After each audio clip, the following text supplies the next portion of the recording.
आप सभी को पढ़ाए थे संविधान निर्माण। आपको पता है देश आज़ाद हुआ था 15 अगस्त 1947। समझ आ गया। एक सवाल है यहाँ पे कि देश आज़ाद 15 अगस्त 1947 को ही नहीं हुआ था। 15 अगस्त 1947 को देश में घोषणा किया गया था कि आज से हमारा भारत क्या है, आज़ाद है। देश ऐसे 46 में लगभग आज़ाद हो चुका था। ठीक है, भारत छोड़ो आंदोलन का शुरुआत हुआ था 8 अगस्त 1942 ईस्वी को, है ना। महात्मा गांधी ने ऐलान किया था, घोषणा किया था कौन सा आंदोलन का, भारत छोड़ो आंदोलन का। और इसके अंतर्गत एक बहुत महत्वपूर्ण और फेमस नारा दिए हैं महात्मा गांधी। क्या चीज, करो या मरो। समझ आ गया, करो या मरो का नारा दिया गया था। इसके अंतर्गत ये था कि हम लोग बहुत ज़्यादा जो है आज़ादी की लड़ाई में राष्ट्रवादी आंदोलन कर चुके हैं, काफ़ी सारे सत्याग्रह कर चुके थे। ठीक है, आपको पता है रोलेट एक्ट एक जो कि अंग्रेजों का कानून था, ये आया था 1919 में। कब आया था, 1919 में। रोलेट एक्ट में ये था, थोड़ा हिस्ट्री में हम लोग प्रवेश कर रहे हैं, इसके बाद इसमें आ रहे हैं ना।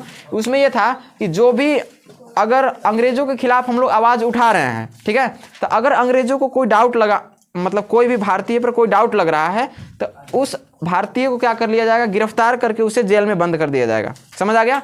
तो रोलेट एक्ट सब जगह पर ऐसे ही था। ठीक है ना, मतलब पूरा जब तक 8 अगस्त 1942 तक भारत छोड़ो आंदोलन शुरू हुआ तब तक रोलेट एक्ट बंद नहीं हुआ था। समझ आ गया। जब भारत छोड़ो आंदोलन शुरू हुआ उस समय पूरे देश के लोग उस स्वतंत्रता संग्राम में कूद पड़े। कूदने के बाद क्या हुआ, सभी लोग और जितने भी, आपको पता था रोलेट एक्ट बंद नहीं हुआ था। जो भी नेता थे, जो भी सिपाही थे, सभी को क्या कर लिया, मतलब जा रहा था, गिरफ्तार कर लिया जा रहा था। लगभग 1 लाख इंडियंस को गिरफ्तार किया गया था। साथ ही महात्मा गांधी के सहयोगी जितने भी नेता थे सभी लोगों को गिरफ्तार करके जेल में बंद कर दिया गया था। ठीक है, लेकिन अब बात है कि सबको जब बंद कर लिया गया था तब तो उन लोग जीत लिया था, तब काहे छोड़ के भाग गया। उसके पीछे एक रीजन है कि आज़ाद हिंद फौज का स्थापना किया गया था सुभाष चंद्र बोस के द्वारा। किसके द्वारा, सुभाष चंद्र बोस के द्वारा। सुभाष चंद्र बोस का विमान दुर्घटना में उनकी मौत होती है और वे सभी आज़ाद हिंद फौज के जितने भी फौजी थे वे हेड कमांडर थे। हेड कमांडर कौन थे, सुभाष चंद्र बोस। उनका मृत्यु के बाद जितने भी नीचे वाले सैनिक थे सभी एकदम फुल आक्रोशित थे, गुस्से में थे।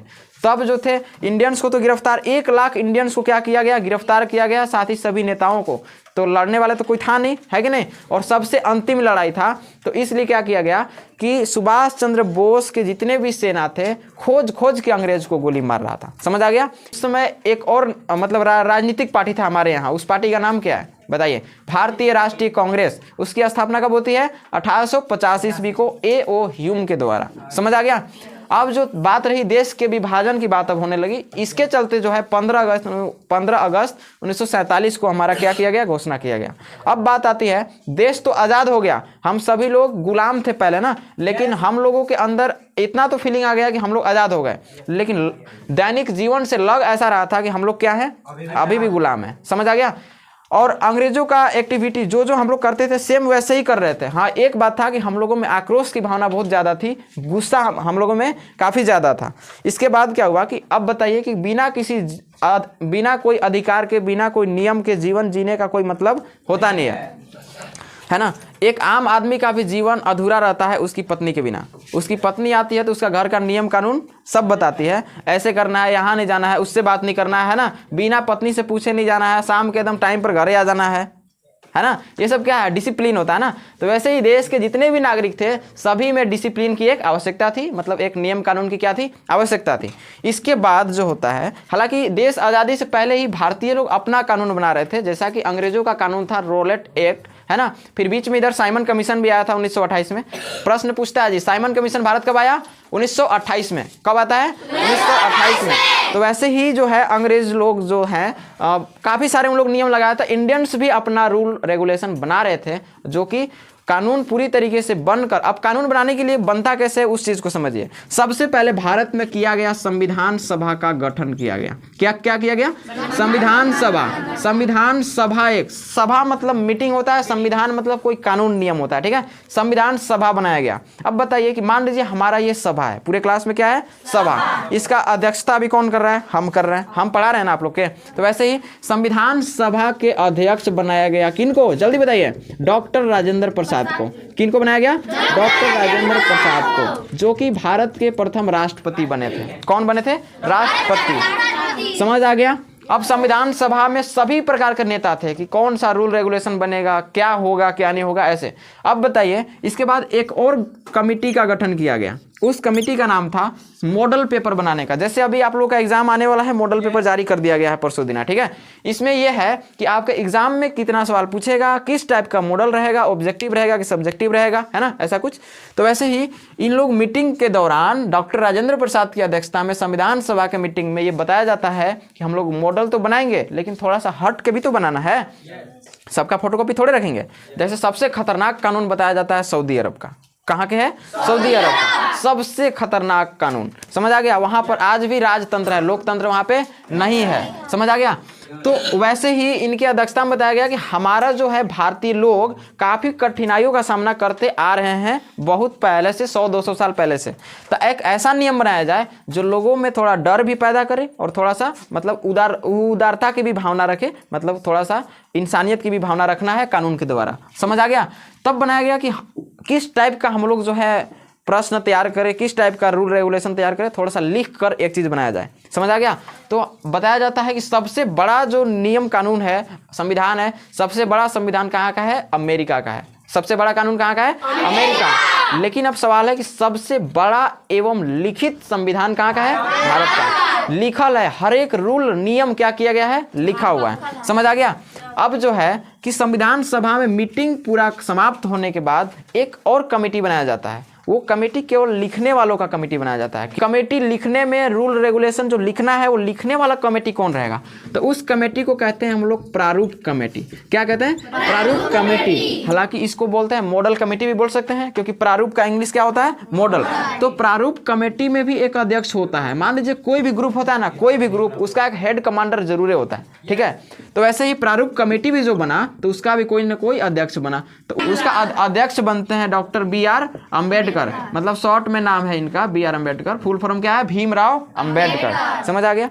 अब जो है डॉक्टर भीमराव अम्बेडकर को अध्यक्षता में, अब देखिए डॉक्टर भीमराव अम्बेडकर के ना यहाँ पे एक चीज आ जाता है बीच में। लोग बोलता है कि डॉक्टर भीमराव अम्बेडकर ने ही पूरी कानून को अकेले लिखा हुआ है, जो कि गलत है, समझ आ गया। पूरे कानून का अध्यक्ष थे वो, पूरे कानून लिखने का अध्यक्ष थे वो, साथ में लिखते भी थे, लेकिन उनके अन्य साथी भी थे, समझ आ गया। चलिए इतना चीज अब समझ आ गया ना। आप क्वेश्चन पूछे फटाक से, बताइएगा। संविधान सभा का अध्यक्ष कौन थे? समझ आ गया। प्रारूप कमेटी का अध्यक्ष कौन थे? Doctor B.R. भारत देश आजाद कब हुआ? अब प्रारूप कमेटी बन भी गया, प्रारूप कमेटी बन भी गया, लेकिन उसके बाद तैयार कानून कितने दिनों के बाद बनकर तैयार हुआ?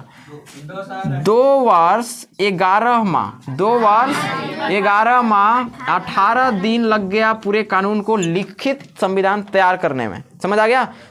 सवाल पूछता है जी 8 में भी 9th में पूछता है कि कानून बनाने में कितना समय लगा? 2 वर्ष 11 माह 18 दिन, समझ आ गया।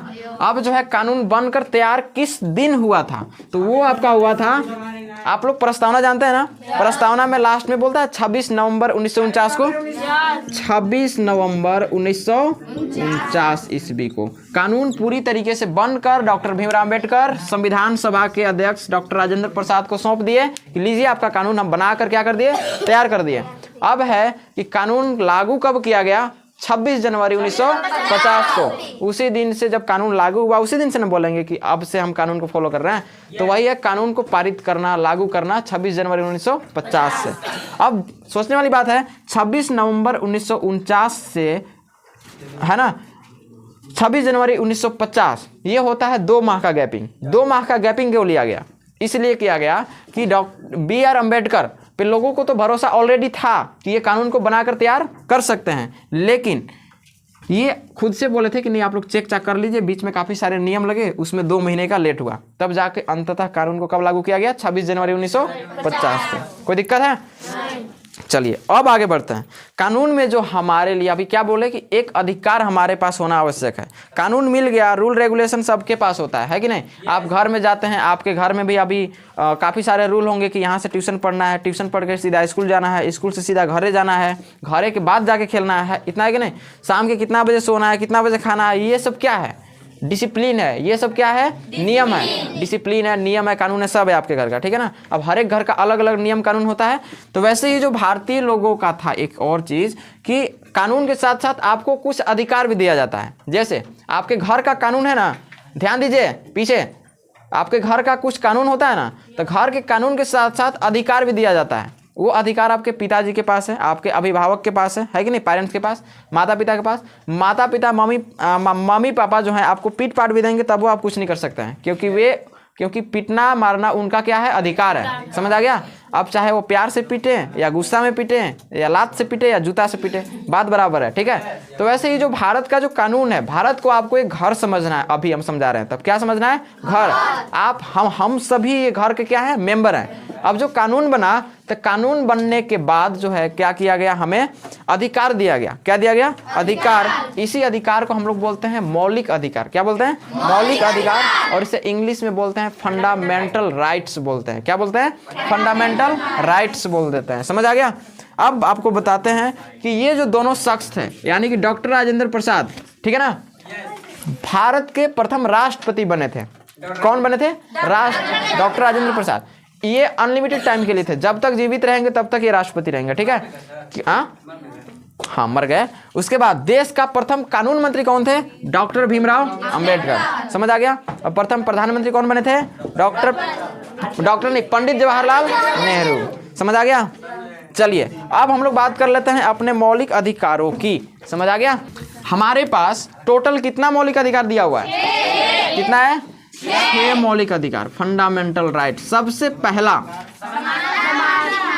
पहला क्या है, समानता का अधिकार। अरे नंबर 2, नंबर 3 शोषण के बाद धार्मिक, इसके बाद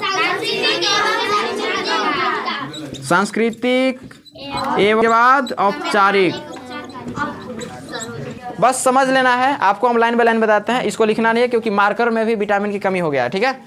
हाँ, अब बायोलॉजी वाले दिन इसमें भरा जाएगा। देखिए पहला है हमारे पास स्वतंत्रता का अधिकार, दूसरा क्या है, समानता का अधिकार, स्वतंत्रता के अधिकार, तीसरा क्या है, शोषण के विरुद्ध अधिकार, धार्मिक स्वतंत्रता का अधिकार, सांस्कृतिक एवं शैक्षणिक अधिकार, औपचारिक संवैधानिक अधिकार है, ठीक है। चलिए एक मार्कर दो यहाँ पे। अब देखो करना क्या है, पीछे वाली लड़कियां शांत क्या है, बैठी है रे, भूख लगा है कि बिना मुंह धोले आई है। हाँ, कौन बन रहा है, का बन रहा है, लड़की बन रहा है, उसका फिल्टर भी होता है, लड़की है वाला। चलिए देखिए, समानता का अधिकार का मतलब किसको किसको पता है, पहले बता दो। समानता का अधिकार हम कहीं भी जाके हाँ कुछ कर सकते हैं, हम समानता पूछे, समानता का अधिकार में लड़की लोग, सांद्रो, समानता के अधिकार में लड़की लोग बोल सकती है कि हमको किसी का बाप नहीं रोक सकता कोई काम करने से, समान अधिकार प्राप्त है। समझ आ गया। हाँ देखिए, समानता के अधिकार में 3-4 चीज का ख्याल रखना है। समझ आ गया।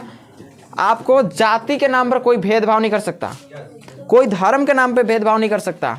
आप इस धर्म के हैं, हम आपसे भेदभाव रखते हैं, आपसे हम ये काम नहीं करवाएंगे, है ना, आप ये काम नहीं कर सकते, है ना। इसके बाद आप इस धर्म के हैं तो आपको इस सार्वजनिक पार्क में नहीं जाना है, आपको इस सरकारी विद्यालय में नहीं पढ़ना है, आप लड़की हैं इसलिए आपको इस सरकारी स्कूल में पढ़ने का अधिकार नहीं है ना। ऐसा वैसा मतलब जाति के नाम पर, धर्म के नाम पे स्त्री या पुरुष, जिसको लिंग कहते हैं, लिंग के आधार पर काले गोरे, कि आप गोरे हैं तभी आपको स्कूल में आना है, काले हैं आपको नहीं आना है ना। ऐसा कोई आपके साथ भेदभाव नहीं कर सकता। इसके लिए आपके पास एक अधिकार कानून दिया है, क्या चीज़, समानता का अधिकार। समझ आ गया। समानता का अधिकार मतलब होता है सब नागरिकों को बराबर अधिकार है, चाहे वो छोटा बच्चा ही क्यों ना हो। समझ आ गया। लेकिन एक और चीज़ है कि मतलब संविधान में जो 6 कानून मिला हुआ है, 6 राइट्स हमें मिला है, क्या ये 6 राइट्स से ऊपर भी कोई राइट्स है क्या हमारे पास? एक और राइट्स है, उसको हम लोग बोलते हैं जन्मसिद्ध अधिकार। समझ आ गया। स्वराज्य हमारा जन्मसिद्ध अधिकार है, उसी को बोलते हैं। इसका नारा किसने दिया था? बाल गंगाधर तिलक। हमारे पास अपना जन्मसिद्ध अधिकार है, उसी को मानवाधिकार भी बोलते हैं। क्या कहते हैं? मानवाधिकार। तो मानवाधिकार दिवस कब मनाया जाता है? 10 दिसंबर को।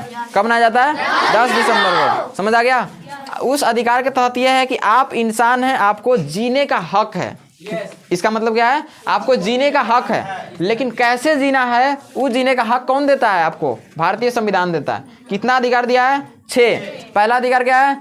समानता का अधिकार। समानता का अधिकार में कोई डाउट है? कोई दिक्कत है? नहीं। आप कोई भी स्कूल में पढ़ने जा सकते हैं, समझ आ गया। लेकिन हाँ, ऐसा भी नहीं है समानता के अधिकार में ऐसे नहीं करना है। शांत रहो जी, समानता के अधिकार में कल बताया था ना, ऐसे नहीं करना है कि कहीं पे गर्ल का बाथरूम है तो वहाँ पे बॉय चल जाओ, है ना। बोल दो कि समानता के अधिकार है, हमको भी यहाँ जाने का अधिकार है, जो कि गलत हो जाएगा, लात जूता खा जाओगे फिर वहाँ पे, ठीक है।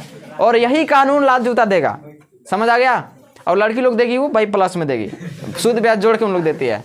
ऐसे तो लड़की लोग लड़ती नहीं है, लेकिन लड़ती है तो सूद ब्याज जोड़ के देती है, ठीक है। इसके बाद अगला है स्वतंत्रता का अधिकार। क्या है? स्वतंत्रता का अधिकार। स्वतंत्रता मतलब ही होता है आज़ादी। क्या होता है? आज़ादी। आपको इस भारत देश में रहकर कभी ये फील नहीं करना है कि हम गुलाम भी हैं। क्या फील नहीं करना है? कि हम गुलाम भी हैं। आपको क्या फील करना है? कि हम एकदम आज़ाद हैं, कोई भी काम करने के लिए हम फ्री हैं, लेकिन कानून के दायरे में रहकर, कानून के दायरे में रहकर हम कोई भी काम करने के लिए क्या है? फ्री हैं। इसके अंतर्गत आप कहीं पर भी आ जा सकते हैं, आपको कोई भी जगह पर आने जाने की क्या दिया गया है? छूट दिया गया है, ठीक है। आप भारत के नक्शे के अंतर्गत जहां भी जाना चाहते हैं जा सकते हैं, समझ आ गया।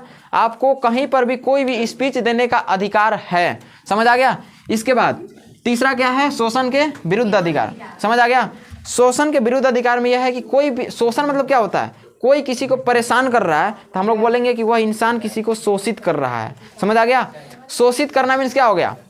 शोषित करना मीन्स परेशान करना, प्रॉब्लम में डालना है, ये सब है ना।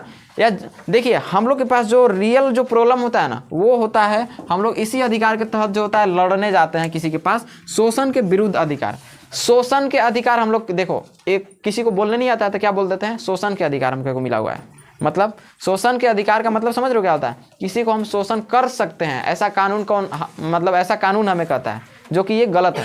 शोषण के खिलाफ 9th के बुक में लिखा हुआ है शोषण के खिलाफ, है ना, और 8 में लिखा हुआ है शोषण के विरुद्ध। तो बात बराबर है। शोषण के विरुद्ध आपको क्या करना है? लड़ना है, आपको शोषित नहीं होना है। आपको अगर कोई भी परेशान कर रहा है, गांव के पड़ोसी, पूरा समाज, पूरा गांव, है ना, ऐसे लोग अगर आपको क्या कर रहे हैं? शोषित कर रहे हैं, तब आपको क्या करना है? आप कानून के शरण में जा सकते हैं। समझ में आ गया? ये अधिकार आपको कौन देता है? यहाँ पे देखिएगा, लड़ने के अधिकार में लोग जाते हैं ना कि हमारा बाप लड़ाका है तो हमू लड़ेंगे, ऐसे होता है कि नहीं? कि अगर हमारी माई लड़ाकी नहीं तो हमू लड़ेंगे, लड़की लोग क्या। और लड़का लोग के लिए कि बाप पोजिशन है तो मतलब बाप शेर है तो बेटा सवा शेर निकलेगा, जो कि ये गलत है। आपको लड़ने का अधिकार ऑलरेडी मिला हुआ है, जो कि आपको कानून देता है, ठीक है ना। आप कानूनन किसी से बात भी कीजिएगा ना, देखिए आप कानूनन अगर किसी से बात भी कीजिएगा तब क्या कर सकते हैं? आप किसी से लड़ाई में जीत सकते हैं। चलिए, शोषण के विरुद्ध अधिकार में कोई भी व्यक्ति आपको परेशान नहीं कर सकता। अगर परेशान कर रहा है तो आप उसके खिलाफ आवाज उठा सकते हैं, कोर्ट में जा सकते हैं। हालांकि कोर्ट के बारे में भी अभी हम आपको पढ़ाएंगे, समझ आ गया। इसके बाद आता है धार्मिक स्वतंत्रता के अधिकार। शोषण के विरुद्ध अधिकार में एक और चीज आता है कि यदि किसी का उम्र 6 साल से 14 साल के बीच में है, समझ आ गया, तो उसे बालक कहते हैं। क्या कहते हैं? बालक। कानून उसको अपना बच्चा समझता है कि इसका उम्र अभी काम करने लायक नहीं हुआ है, उसको पढ़ाई में जाना आवश्यक है। जैसे कि 6 साल का कोई हो जाता है तो उसका सरकारी स्कूल में 1 क्लास में नाम लिखाता है ना। 14 साल के होता है तो वह 8 क्लास में चल जाता है। कितने क्लास में? 8 क्लास में। 16 साल में वह मैट्रिक का एग्जाम लिख सकता है। तो जब तक वो 8 क्लास तक है, समझ आ गया, तब तक उसे हम लोग क्या बोलेंगे? कि वह बच्चा है। क्या है? वो बच्चा है। शोषण के विरुद्ध अधिकार में आप बाल श्रम नहीं करा सकते, बाल श्रम अपराध है। बाल श्रम समझते हैं क्या होता है? जैसे कोई भी हानिकारक या कोई मुश्किल कार्यों में लगाना 6 से 14 साल से बच्चों को। हालांकि 1 से 5 साल वालों को तो बोलने का भी अक्ल नहीं होता है ठीक से, है ना। 1 क्लास में जाता है तो क ख मामा पापा नाना का मतलब ऐसे कहने लगता है, तब जाकर तो उससे काम क्या करवाएंगे। लेकिन 6 साल से 14 साल के बीच वाले मतलब बच्चे को आप अगर काम पर लगवा रहे हैं तो उसके माता पिता को क्या कर दिया जाएगा? मतलब जेल हो सकता है, क्योंकि वो शोषण के विरुद्ध है। लेकिन हाँ, कभी कभी गरीबी ऐसा चीज़ है ना, किसी को नहीं पहचानता, उम्र लिहाज कुछ नहीं करता है, ठीक है ना। कभी मान लीजिए किसी के माता पिता नहीं है तो क्या करेगा? अपना जीने खाने के लिए तो काम करना पड़ेगा, तो वहाँ पर वो मजबूरी हो जाता है। समझ आ गया? चलिए, लेकिन हाँ, वो भी अगर वो अपना काम करके अगर अपने से पढ़ाई करना चाह रहा है तब भी उसे पढ़ने का पूरा अधिकार है। कोई भी इंसान उसको अपना बंदी बनाकर काम जबरदस्ती नहीं करवा सकता। अगर कानून की नज़र में गया तो बढ़िया से नज़र उतार देगा, लुगाठी से और करीखा से। समझ आ गया? चलिए, इसके बाद आता है धार्मिक स्वतंत्रता का अधिकार। धार्मिक स्वतंत्रता का अधिकार में क्या है कि आप किसी भी धर्म को मानने के लिए स्वतंत्र हैं। आपको धर्म के लिए क्या मिला गया है? धर्म मानने का छूट कौन दिया आपको? कानून दिया। समझ आ गया? आप कोई भी धर्म को मान सकते हैं, कोई भी धर्म को अपना सकते हैं। इसमें यह भी है कि यदि कोई मुसलमान है, हिंदू में आना चाहता है तो वो भी हिंदू धर्म को अपना सकता है। कोई भी मुसलमान है, कोई भी हिंदू है, अगर मुसलमान में जाना चाहता है तो वो भी जा सकता है। कोई बौद्ध धर्म अपनाना चाहता है अपना सकता है, सिख में जाना चाहता है जा सकता है। पूरी तरीके से छूट है। लेकिन कानून ऐसा छूट क्यों दिया? कानून सभी धर्मों को एक नज़र से देखता है। कानून सभी धर्मों का रेस्पेक्ट करता है। कानून जो है तिरछी नज़र से नहीं देखता है, निरपेक्ष है। मतलब कि किसी के पक्ष में नहीं होता है। कानून अगर कोई भी धार्मिक मैटर होता है तो जिसमें गलती है उसको पूरी सज़ा देगा, ठीक है ना, और जिसमें गलती नहीं है उसको सज़ा नहीं देगा। किसी के पक्ष में हमारा कानून नहीं है। एक कानून का एग्जाम्पल देते हैं श्रीलंका का, ठीक है। श्रीलंका 1948 में आज़ाद हुआ, है ना, और श्रीलंका का कानून 1956 में बना। तो वहाँ पे बना तो वहाँ पे दो प्रकार का समुदाय रहता था। एक तमिल, क्योंकि यहाँ पे तमिलनाडु है ना, तमिलनाडु के जस्ट सामने वाले जो श्रीलंका था वे कुछ तमिल बोलने वाले थे लैंग्वेज के आधार पे, और जो बाकी वाले थे सिंगली बोलते थे। मतलब 70-80% सिंगली लैंग्वेज बोलते थे और बाकी तमिल बोलते थे। तो तमिल जो सरकार बना वहाँ का, तो सिंगली लैंग्वेज का बढ़ावा देने लगा। मतलब वो धर्म निरपेक्ष नहीं, धर्म के पक्ष में हो गया। समझ आ गया? वहाँ का कानून क्या था उस समय? धर्म पक्ष में था। तब वहाँ में गृह युद्ध हुआ था। गृह युद्ध आपके घर में भी होता होगा, जिसको घर के लड़ाई कहते हैं, है ना, छोटा छोटी, ठीक है। चलिए, तो ये आपको धार्मिक स्वतंत्रता का अधिकार कौन दिया? कानून दिया। इसके बाद आता है सांस्कृतिक एवं शैक्षणिक अधिकार। क्या आता है? सांस्कृतिक एवं शैक्षणिक अधिकार। इसमें आता है सांस्कृतिक मतलब नाच गान करने का मौका, और शैक्षणिक मतलब हो गया पढ़ाई लिखाई, एबिलिटी, योग्यता हासिल करने का मौका। आप देश के कोना कोना में जाकर क्या कर सकते हैं? पढ़ाई लिखाई कर सकते हैं, या कोई भी सांस्कृतिक कार्यक्रम में आप भाग ले सकते हैं। इसकी पूरी तरीके से स्वतंत्रता कौन देती है आपको? कानून देती है। समझ में आ गया? यदि आपको लगता है कि ये पांचों कानून हमारे पास नहीं है, या कोई पांचों में से एकाध गो कानून का हनन हो रहा है, तब आप उस अधिकार के तहत उसको लेकर अदालत में जा सकते हैं। समझ आ गया? लेकिन आपको लगता है ना कि ये पांचों अधिकार हमारे पास नहीं है, शोषण हो रहा है, तब आपके पास एक और अधिकार है, उसका इलाज करना है। इतना है ना। कोई इंसान नहीं मान रहा तो उसका लास्ट में तो इलाज किया जाता है। तो वही एक कानून के द्वारा अधिकार दिया गया, उसका नाम है औपचारिक, मतलब संवैधानिक औपचारिक अधिकार। समझ आ गया? इससे पहले लगता है क्या चीज? संवैधानिक ना।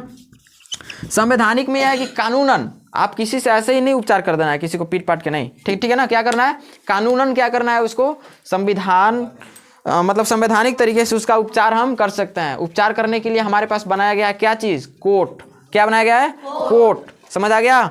उसको बोलते हैं न्यायपालिका। कोर्ट को क्या बोलते हैं? न्यायपालिका। समझ आ गया? अब देखिए हमारे पास न्यायपालिका कितने हैं? 3। कितने प्रकार के? 3 प्रकार के। सबसे पहला न्यायपालिका का, अच्छा न्यायपालिका होता है क्या? इसका मतलब समझ लीजिए, जो न्याय का पालन करते हुए, मतलब कानून का पालन करते हुए हमें न्याय दिलाता है, उसे क्या बोलते हैं? न्यायपालिका। सबसे पहला है हमारा सुप्रीम कोर्ट। क्या है? Supreme court. सबको याद है ना? नंबर 2 में क्या है? क्या है? Very good. किसी को भेजना होगा तो नहीं इतना, इसको व्यवहार न्यायालय, हला नहीं कीजिए। क्या होता है? कोई दिक्कत? तब ना जी, तुम लोग ऐसा लग रहा है कि अगर तुम लोग के साथ कोई मैटर होता है तो टांग के तो नहीं शीर्ष न्यायालय पर पहुंचा देगा ऊपर एकदम। जिस प्रकार से एनर्जी लग रहा है कि एकदम सुप्रीम कोर्ट में तो नहीं, टांग के छत पर डाल देगा कि जाओ तू ऊपर, है कि नहीं? चलिए, बच के हमको भी पढ़ाना पड़ेगा लग रहा है। देखिए, कानून के अधिकार में एक और चीज़ है कि अगर आपके सरकारी स्कूल में इतना मार दिया जाता है कि आप बीमार पड़ जाते हैं। समझ आ गया? आपके सरकारी स्कूल में इतना पिटाई कर दिया जाता है, या प्राइवेट स्कूल में इतना मार पीट दिया जाता है कि आप अगर बीमार पड़ जा रहे हैं, तब भी आप कोर्ट में जा सकते हैं केस करने टीचर पे, ठीक है। यह भी अधिकार कौन दिया? कानून दिया। लेकिन हमारा पास ही लागू नहीं होगा। इस जगह पे हम कानून का उल्लंघन कर सकते हैं। समझ आ गया? और इस जगह पे हम पिटाई आपका कर सकते हैं, क्योंकि 6 साल से 14 साल किसका किसका उम्र है ये बताओ पहले। यहाँ पे लगभग एक आध दुगो का है। बाकी सबका क्या होगा? प्लस होगा। बाकी सबका प्लस है, ठीक है ना। और कुछ लोग जो है जानबूझ के हाथ उठा रहे हो कि हम भी 6 से 14 साल के बीच में आते हैं, ठीक है। तो आपका पिटाई हो सकता है। पिटाई देखिए, पिटाई करने के लिए सुनो, जो गधा के छोटा छोटा बच्चा होता है ना, उन लोगों को पिटाई नहीं करना है, लेकिन जो गधा हो गया है उसको पिटाई करना है। समझ आ गया? देखिए, एक डर भी अपने आप में क्या है? मोटिवेशन है। डर क्या है? अपने आप में मोटिवेशन है। अगर आपके पास डर नहीं रहेगा तो यहाँ पे इतना शांति से नहीं बैठे रहोगे। आप लोग में एक डर है, क्या चीज? कि गलती करेंगे उठेगा दुखहरण चाचा यहाँ से, ठीक है? अब उठेगा तो बढ़िया चाची से भेंट करा देगा। समझ आ गया? तो न्यायपालिका कितने स्तर हैं हमारे पास? 3। पहला, दूसरा, तीसरा। बस लग रहा है कि पूरा इलाका एकदम सुन कर देगा तुम लोग। चलो अब आपसे क्वेश्चन पूछते हैं, ठीक है? सुप्रीम कोर्ट को एक और नाम है सर्वोच्च न्यायालय। क्या कहते हैं? क्या कहते हैं? देश का कानून 26 जनवरी 1950 को लागू होता है। कब होता है? 1950 को, 26 जनवरी को। इसके जस्ट 2 दिन बाद, 26 जनवरी 1950 को कानून लागू हुआ। इसके जस्ट 2 दिन बाद यानी कि 28 जनवरी 1950 को क्या किया गया? 28 जनवरी 1950 को सुप्रीम कोर्ट की स्थापना कर दिया गया। क्या कर दिया गया? स्थापना कर दिया गया। समझ में आ गया? सबसे बड़ा ये है। लेकिन अभी और फैक्ट है, लास्ट में एक और फैक्ट है, उसको भी बता देंगे आप लोगों को, ठीक है? हाई कोर्ट पूरे भारत में टोटल 24 हैं। कितने हैं? 24। और सुप्रीम कोर्ट 1। समझ आ गया? एक ही है सबके, पापा है। अभी जितना हाई कोर्ट है ना, ये जितना अभी हाई कोर्ट है ना, सभी उसके बेटा है, और उसका बाप क्या है? सुप्रीम कोर्ट है अभी के टाइम में। और हाई कोर्ट की संख्या टोटल 24। समझ आ गया? हम लोगों का हाई कोर्ट कहाँ है? रांची। हम लोग का हाई कोर्ट कहाँ? रांची। चलिए ठीक है, समझ आ गया? अब चलिए और बात करते हैं थोड़ा सा व्यवहार न्यायालय की। अब थोड़ा सा देखिए, हाई कोर्ट की बात कर लेते हैं। तो हाई कोर्ट 24 क्यों? क्योंकि हमारे पास राज्य जो होते हैं, राज्य वाइज हमारे हाई कोर्ट बनाए हुए हैं। हाई कोर्ट को हिंदी में उच्च न्यायालय कहते हैं। क्या कहते हैं? उच्च न्यायालय। तो वैसे ही यहाँ पर जो है ये 24 ही क्यों? क्योंकि राज्य हमारे पास तो 28-29 है। 24 ही क्यों? कभी कभी कोई दो राज्यों का राजधानी एक ही जगह पे कर दिया गया है, कोई एकदम छोटे छोटे राज्य हैं, है ना? तो ऐसे करके टोटल कितना है? 24। व्यवहार न्यायालय को हम लोग 2-3 नाम दे देते हैं। जिला न्यायालय भी बोल सकते हैं, है ना? जिला न्यायालय, तो ये क्या होते हैं? जिला स्तर पे एक राज्य में, मान लीजिए झारखंड राज्य के कितने जिले हैं? 24। तो 24 को व्यवहार न्यायालय भी होगा यहाँ पे। लेकिन इसके और एक नीचे एक और चीज होता है, उसको बोलते हैं एसडीओ कोर्ट। क्या बोलते हैं? SDO court. Sub divisional court भी उसको बोल सकते हैं हम लोग। हालांकि वहाँ पे एसडीओ ऑफिसर बैठते हैं, ठीक है ना? वहाँ पे अनुमंडलीय अदालत उसे कहते हैं। क्या कहते हैं? अनुमंडलीय अदालत। आप लोग का अनुमंडल कहाँ है? कहाँ पे? अनुमंडलीय अदालत। समझ आ गया? अब देखिए, आप अगर आपका कानून का हनन हो रहा है तो आप कहाँ पे जाओगे? कोर्ट जाओगे। कोर्ट में जाओगे तो डायरेक्ट कोर्ट के द्वारे पर जाकर दरवाजा नहीं खटखटाना है कि हमको इंसाफ दिलाइए, ठीक है? आपको क्या करना है? आपको वकील पकड़ना पड़ेगा। क्या पकड़ना पड़ेगा? वकील। समझ आ गया? वकील को अपना समस्या बताइए, तब आपसे ज्यादा कानून कौन पढ़ा है? वकील। लेकिन आप भी वकील बन सकते हैं। आप पूरा भारतीय कानून का बुक पढ़ लीजिए, आपके पास सब राइट्स आपको पता चल जाएंगे ना, कौन सा अनुच्छेद कौन से भाग में क्या क्या है। पढ़ लीजिएगा, तब आप अपना वकालत खुद भी कर सकते हैं, क्योंकि आपको स्वतंत्रता के अधिकार मिला हुआ है। स्वतंत्रता के अधिकार के उस जगह पे है कि अगर मान लीजिए कोई वकील आपका केस भी नहीं ले रहा है, समझ आ गया, तब आप अपना केस अपने भी लड़ाई लड़ सकते हैं, क्योंकि औपचारिक अधिकार तब उसके साथ स्वतंत्रता का अधिकार आपको दिया हुआ है। समझ आ गया? अब एक बात बताते हैं, अभी तक इन लोग ये सब नाती होती है। ये क्या है? बाप है। इन लोग क्या है? 24 को बेटा है। इन लोग क्या है? बेटा के बेटा। इन लोग ओकर बेटा के बेटा, नाती के नाती के नाती, ऐसा कुछ करके है ना। चलिए, अब सबके दादा कौन है? हेड मजिस्ट्रेट कौन है? राष्ट्रपति। वेरी गुड, सब पढ़ के बैठा लगा तो नहीं, ठीक है? क्या होता है? राष्ट्रपति। राष्ट्रपति सबसे हेड नागरिक होता है। सबसे उच्च नागरिक का दर्जा किसे दिया गया है? राष्ट्रपति को। किसी भी देश का पहचान उसके राष्ट्रपति से होता है। किस चीज से होता है? राष्ट्रपति। राष्ट्रपति का कोई चुनाव नहीं होता। राष्ट्रपति का केवल मान लिया जाता है कि अगर आप में वो काबिलियत है कि आप देश को संभाल सकते हैं। राष्ट्रपति को तोड़ो, राष्ट्र मतलब देश, पति मतलब हस्बैंड। ऐसा कोई जो एक हस्बैंड होता है ना, तो पूरे घर को संभाल लेता है, तो वैसे ही पूरे देश को संभालने का पावर किस इंसान में है? उसे ही बना दिया जाता है क्या? राष्ट्रपति मान लिया जाता है। हालांकि जितने भी इनका चुनाव कैसे होता है? ये मनोनीत चुनाव इनका होता है। क्या होता है? मनोनीत चुनाव। ठीक है, सबके द्वारा मान लिया जाता है कि आज से आप क्या हैं? राष्ट्रपति हैं। हालांकि अभी 8th 9th में इतना डिटेल में आपको पढ़ने की आवश्यकता नहीं है, लेकिन बस इतना समझिए कि राष्ट्रपति के पास, ध्यान दो, पूरे सुप्रीम कोर्ट में जज, जिसको हम लोग क्या बोलते हैं? न्यायाधीश। क्या बोलते हैं? न्यायाधीश बोलते हैं ना। टोटल न्यायाधीशों की संख्या कितना है? 31 गो। कितना है? 31 गो होता है टोटल। कितना होता है? 31। इसमें से 30 गो जो होता है ना, 30 लोगों का नियुक्ति किया जाता है। 30 गो जज का क्या किया जाता है? नियुक्ति किया जाता है। और उसमें से एक जज जो होता है ना, एक जज, 31 गो है तो 30 गो तो हो गया। तो जो एगो होता है ना, एगो राष्ट्रपति का रहता है। अपन उसको राष्ट्रपति बैठाता है कि जाओ वहाँ सुप्रीम कोर्ट का हेड मजिस्ट्रेट तुमको हम बनाते हैं। समझ आ गया? राष्ट्रपति के पास एक ऐसा अधिकार है कि वे किसी भी सजा को माफ कर सकता है। समझ आ गया? क्या कर सकता है? किसी भी सजा को माफ कर सकता है। मान लीजिए राष्ट्रपति कुछ गलती कर दिया। क्या कर दिया? गलती। अब गलती किया तो सुप्रीम कोर्ट तो सजा सुनिबे करेगा, है ना। तो राष्ट्रपति के पास जो अधिकार दिया गया है वो अपने पेनवा निकालेगा और बोल देगा कि आज से मैं इस धारा के तहत ये मेरे पास अधिकार है, मैं अपने सजा का माफ खुद से कर ले रहा हूँ। तो यहाँ पर सुप्रीम कोर्ट भी क्या हो जाएगा? झुक जाएगा। सुप्रीम कोर्ट भी इसीलिए दादा, ये बताओ, इसका इन लोगों का दादा है कौन? राष्ट्रपति। बाप से बेटा का वो आगे निकल सकता है? कभी नहीं। एक जो होता है वो जज किसके द्वारा बनाया हुआ है? राष्ट्रपति का। अगर सुप्रीम कोर्ट फिर भी नहीं मान रहा है, जज को बोल रहा है कि नहीं तुरा में गलती है, तो बोलेगा कि अरे ये को हम बनाए थे ना यहाँ पे, तू हमारा फैसला करो। इन लोग नहीं फैसला करेगा। समझ आ गया? इतना पावर है।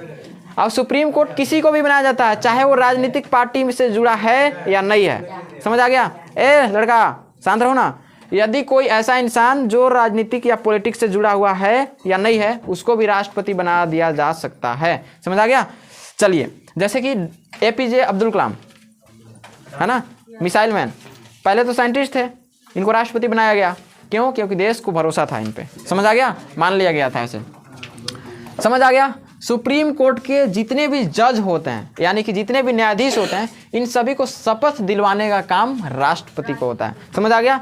और एक तो अपना से नियुक्त करके ही भेज देता है यहाँ पे। ठीक है, अब आता है हमारा हाई कोर्ट। क्या आता है? High court. हाई कोर्ट में जितने भी जज होते हैं, सभी का शपथ दिलाने का काम राज्यपाल का होता है। किनका होता है? राज्यपाल का, यानी कि गवर्नर ऑफ स्टेट।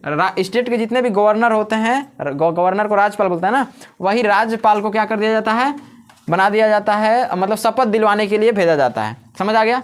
और जितने भी IAS UPSC वाले जितने भी कैंडिडेट होते हैं, इन सभी लोगों का, अगर किसी का IAS में, डिस्ट्रिक्ट मजिस्ट्रेट में, DM में सिलेक्शन होता है, तो उनका भी शपथ दिलवाने का काम कौन करते हैं? राष्ट्रपति करते हैं। उन लोगों का मीटिंग भी होता है ना, तो मीटिंग कहाँ पे होता है? राष्ट्रपति के पास। समझ आ गया?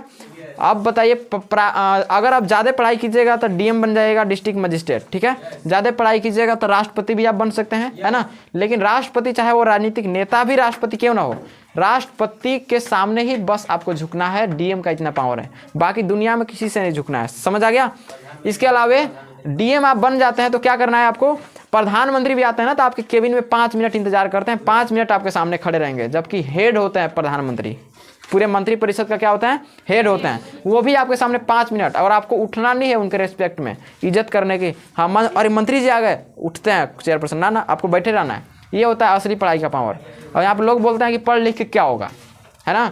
नेता से बड़ा देखिए, आप अगर सच्चे मन से अगर काम कीजिएगा ना, तो सच्चाई में केवल परेशानी उत्पन्न हो सकती है, लेकिन अंततः जो बुरा इंसान होगा उसको आप हरा सकते हो। समझ आ गया? अब व्यवहार न्यायालय हो गया। व्यवहार न्यायालय का जज जो होते हैं, जो जज होते हैं, हाई कोर्ट के अधीन होते हैं। ये क्या होते हैं? नीचे। समझ आ गया? अब बताइए, एक और चीज़ आता है आपके पास। अगर आपके पास, हम लोग के पास ना एक चीज़ बहुत कॉमन चीज़ है कि अगर हम लोग के पास कोई प्रॉब्लम होता है तो कहाँ पे जाते हैं? थाना के पास। कहाँ पे जाते हैं? थाना। इसका मतलब कल भी बताए थे, थाना। इसको हम अलग अलग क्यों लिखें? थाना को एक में भी लिख सकते थे ना। यदि आप गलती किए और आपको पुलिस गिरफ्तार कर लिया, मतलब ऑन द स्पॉट आपको पकड़ेगा तभी ना गिरफ्तार कर लेगा। इसके बाद गिरफ्तार किया, तब आपके पास पुलिस क्या बोलेगा? कि वो गलती किया था। समझ आ गया? पुलिस अगर आगे मैटर को बढ़ाता है, अगर आप सच में गलती किए हैं, ऑन द स्पॉट पुलिस अगर आपको पकड़ लेता है तो क्या बोल देगा? यही इंसान गलती किया था। अगर आप घूस दे दो, वहाँ पे क्या कर दो? घूस। ये हम ऐसे नहीं बता रहे हैं, आज के समय में जो हो रहा है उसको देखते हुए हम कर रहे हैं, ठीक है ना। ऐसे तो अगर आप क्या कर सकते हो, उसको घूस दे दो, तो घूस दे दो तो वही एसआई मतलब जो दरोगा था क्या बोल देगा कि वो इंसान नाथ था, ठीक है। तो क्या हो गया इसका मतलब थाना। इसलिए आपको कोई उसका क्राइम नहीं करना है, समझ आ गया। और क्राइम करना है तो भैया पैसा रख लेना। एगो मेरे इलाके का दरोगा था, आप लोग बताए थे ऑफलाइन क्लास में, ठीक है ना, आज वीडियो में बताते हैं। तो क्या होता था कि कोई भी कांड होता है ना, कोई भी कांड होता तो सबसे पहले क्या करता कि 2-3 गो गांव के मेन आदमी है ना, जिससे मुखिया जी हो गए। आज के समय में देखना, पहले के नेता लोग जैसे महात्मा गांधी के बारे में बात किए, केवल क्या पहनते थे, धोती पहनते थे ना, खादी का। लेकिन अब देखिएगा आज के समय में खादी और वर्दी दोनों मिल चुका है। और वर्दी सब वर्दी खादी के साथ नहीं मिला है। कौन सा वर्दी मिला हुआ है, सहायक पुलिस वाला। ये जो थाना वाला पुलिस होता है ना, पड़का चट्टी ले लिए हुए रहते हैं। कुम्हार वाला होता है ना, बड़ा वाला घड़ा ऐसा वाला, आगे ऐसे एकदम पूरा ऐसे खड़ा रहेगा, ऐसे लगेगा कि एकदम बड़ा प्रेग्नेंट है सब पुलिस लोग, ऐसे, ठीक है, ऐसे। तो इन लोग जो होता है खादी वर्दी सब एक साथ क्या हुआ रहता है, मिला हुआ रहता है, समझ आ गया। अब देखिए क्या करता है कि 3-4 लोगों को टारगेट रखता है दरोगा, समझ आ गया। 3-4 लोगों को क्या करता है, टारगेट रखता है। अब इन 3-4 लोगों की ही बात मानेगा, बाकी दुनियादारी से खाली घूस लेगा। इसीलिए आज के समय में गरीब लोग केवल शोषित होते हैं। जो शोषण के विरुद्ध अधिकार बताए ना, उन लोग क्या होते हैं, केवल शोषित होते हैं और उन लोग आगे ऊपर नहीं उठ पाते हैं कानून के नजरिए से।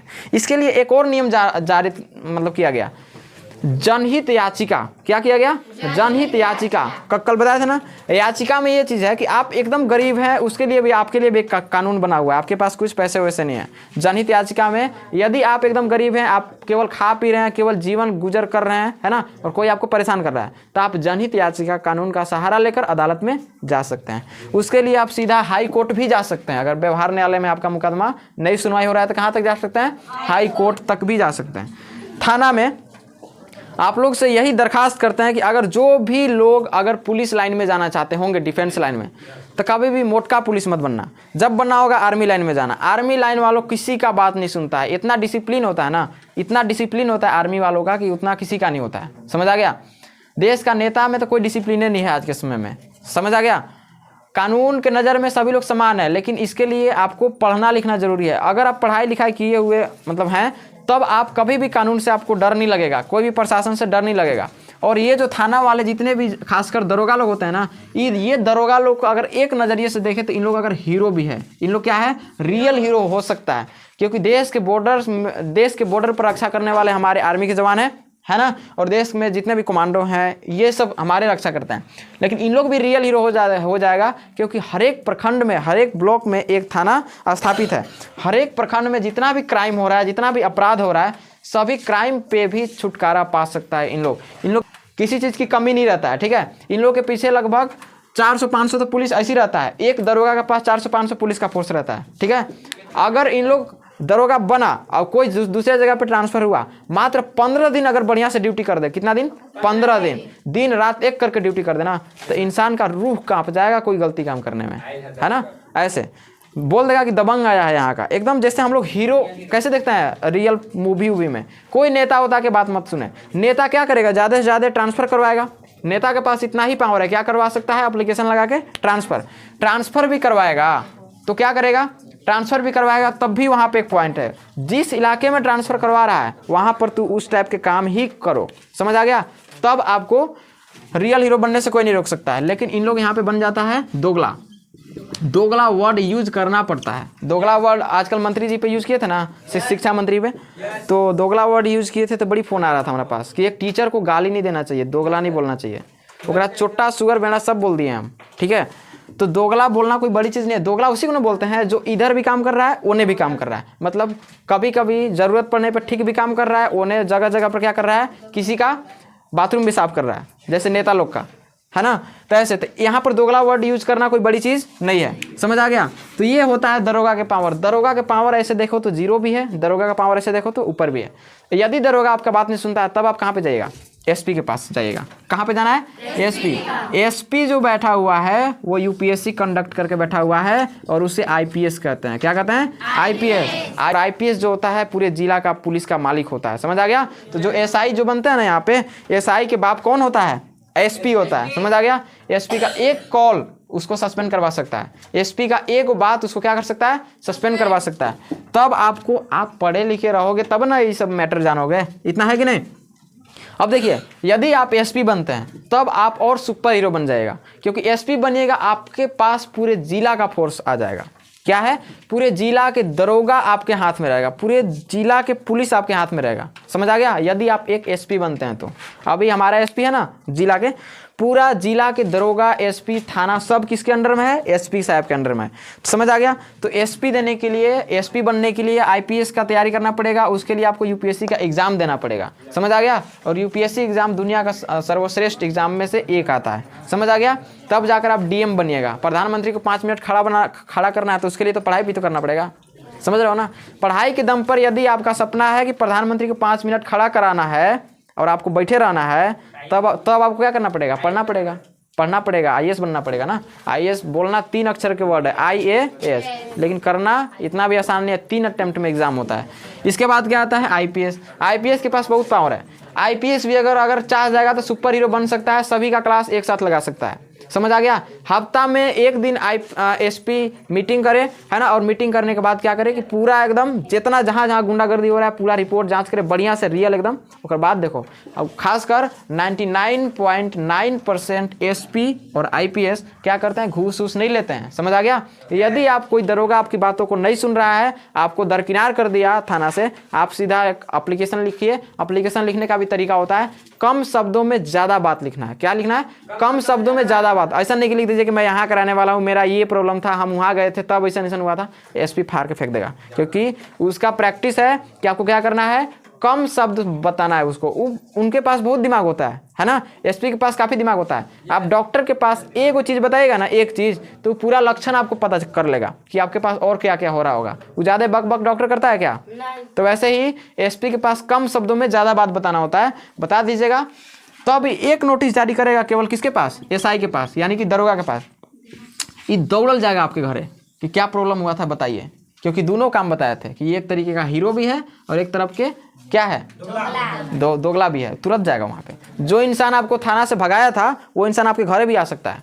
तो उसके लिए आपको नॉलेज होना जरूरी है कि हमको इस स्टेप के बाद कहाँ जाना है। समझ आ गया। अगर मान लीजिए आपको एसपी भी बात नहीं सुना, तब कहाँ जाओगे,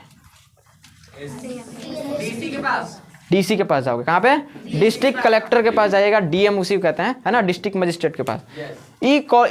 जो डीएम होगा वो नोटिस जारी करेगा एसपी के पास। एसपी कहाँ करेगा, इसके पास। या अगर डीएम का कॉल डायरेक्ट एसआई के पास चल गया, तब क्या हाल होगा जी इसका, सीधा बोल देगा वर्दी टांगो और तू घर जाओ आराम से। ठीक है, एक लाइन में। तो ऐसा भी होता है पावर। आपके पास संविधान द्वारा बहुत पावर दिया गया है, आपको डरने या दबने की कोई आवश्यकता नहीं है, क्योंकि ये भारत है भाई साहब। समझ आ गया। भारत में अगर दब के रह जाओगे तो कुछ नहीं होने वाला है। अभी मनीष कश्यप के बारे में कौन कौन जानते हैं, जानते हैं ना। मनीष कश्यप एक सच्चा ईमानदार रिपोर्टर है ना। कल के डेट में यही भ्रष्ट नेताओं के चलते क्या कर दिया गया, वहां का नेता पता है जो एफआईआर किया है, 9th तक पढ़ाई किया है। कितना, 9th तक। अरे हमारा शिक्षा मंत्री की बात देखो ना, कितना पढ़ा है, मैट्रिक पास। कितना है, मैट्रिक पास। और पता नहीं दे रहा है कि नहीं दे रहा है। मनीष कश्यप है वो क्या, कहाँ तक पढ़ाई किए हैं, सिविल इंजीनियर भी हैं वो। क्या है, सिविल इंजीनियर। अब बताइए, सिविल इंजीनियर के माइंड के आगे और जो रिपोर्टर का माइंड होता है और विकसित होता है, उनके सामने 9th पास इंसान का दिमाग क्या करेगा। तो वो नेता के पैसा के गर्मी दिखा रहा है कि नहीं। तो जो कि ये ज़्यादा दिन तक नहीं, हम क्या बोले कि सत्य थोड़े टाइम के लिए पराजित हो सकता है, लेकिन लास्ट में बड़ी भयानक सबको हरा देगा। समझ आ गया। अब एक चीज़ है और कि यदि आपको पूरा समाज शोषित कर दिया, आप एकदम समाज से हार गए, आपको एकदम सब कुछ भगाने कर रहा है अपने इलाके से, ठीक है, तब आप कहाँ जाइएगा, कोर्ट में। कोर्ट में जाइएगा, एक कोर्ट नहीं मानेगा, हाई कोर्ट में जाइए, हाई कोर्ट नहीं मानेगा, सुप्रीम कोर्ट, यहाँ का बाप बैठल है, न्यायालय हाई कोर्ट तक ही हो जाएगा, आपका न्याय मिल जाएगा। ठीक है। देखिए, देश का सुप्रीम कोर्ट का पावर इतना है कि पूरा देश एक तरफ और कानून एक तरफ, ऐसे। समझ आ गया। पूरा देश एक तरफ लेकिन कानून एक तरफ, ऐसे। इसीलिए आज हर एक व्यक्ति कानून से क्या करता है, डरता है। सब लोग कानून के दायरे में रखकर क्या करता है, काम को करता है।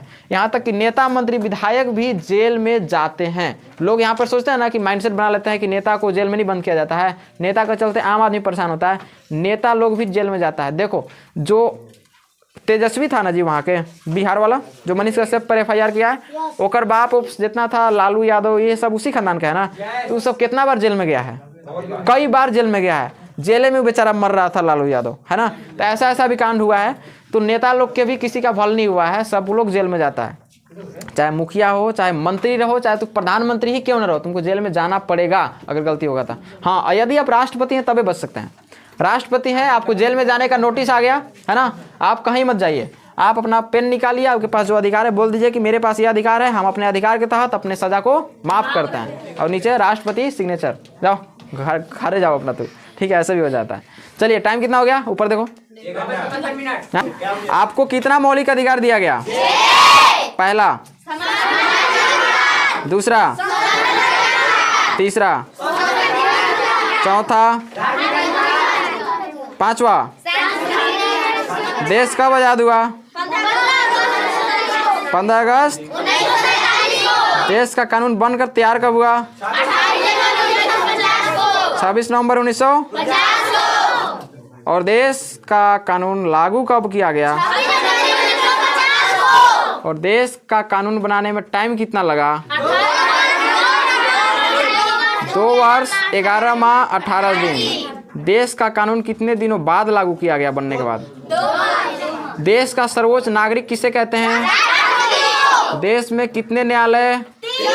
सबसे ऊपर, उसके नीचे, उसके नीचे, ठीक है। चलिए, और सुप्रीम कोर्ट का स्थापना कब हुआ? जब देश का कानून लागू हुआ उसके 2 दिन बाद, यानी कि 28 जनवरी 1950 ईस्वी को। समझ आ गया? इसके बाद चलिए, ठीक है। देश में टोटल कितने हाई कोर्ट हैं? 24। चलिए, थैंक यू।